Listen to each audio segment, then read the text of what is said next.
रवां साल हज के सफर पर कर्नाटका से तकरीबन 10,000 आज़मीन हज के लिए रवाना हो रहे हैं। हर रोज 3 या 4 फ्लाइट्स हरमैन शरीफैन के लिए रवाना हो रहे हैं। हज भवन से आज़मीन हज के काफिले की रवानगी के मौके पर कर्नाटका लेजिस्लेटिव असेंबली के स्पीकर यूटी कादर ने बस को हरी झंडी दिखाई और इससे पहले तलबिया भी कहा। लब्बैक अल्लाहुम्मा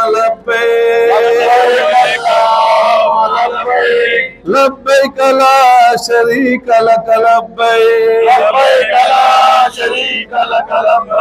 इन्नल हम्दा वन निअमता लक वल मुल्क ला शरीक लक लब्बैक अल्लाहुम्मा लब्बैक लब्बैक ला शरीक लक लब्बैक।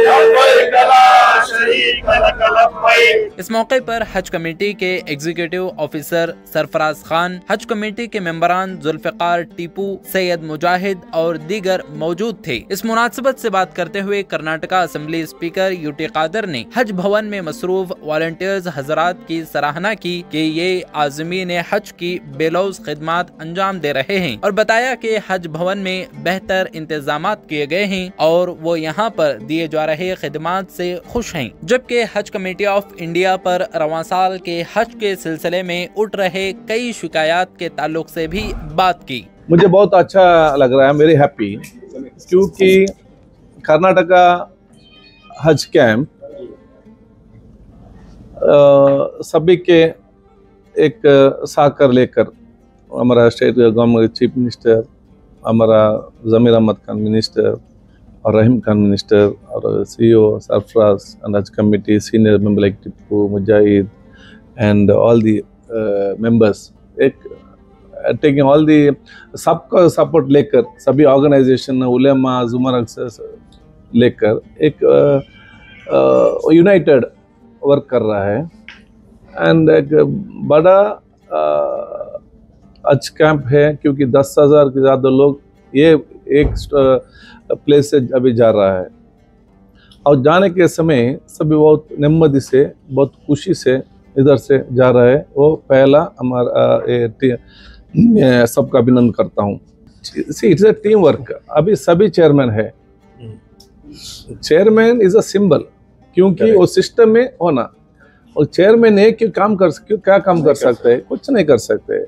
चेयरमैन सबको साथ और सबको सपोर्ट लेकर एक ही इच्छा से यूनिटी से काम करेंगे तो वो सक्सेस होता है।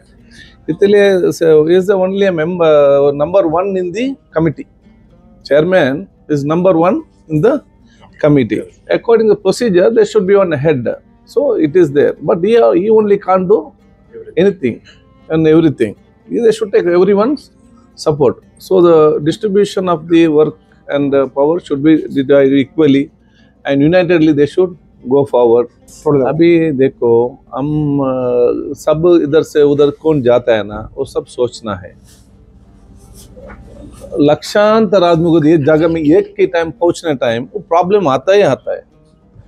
क्या कितना सहूलत भी करेंगे तो एक साथ people in more than 10 lakhs people, total how much lakhs people this time? 30 lakhs people एक जगह सडन वन टाइम में आने के टाइम कुछ थोड़ा प्रॉब्लम होता है। वो हम सब्र करना है।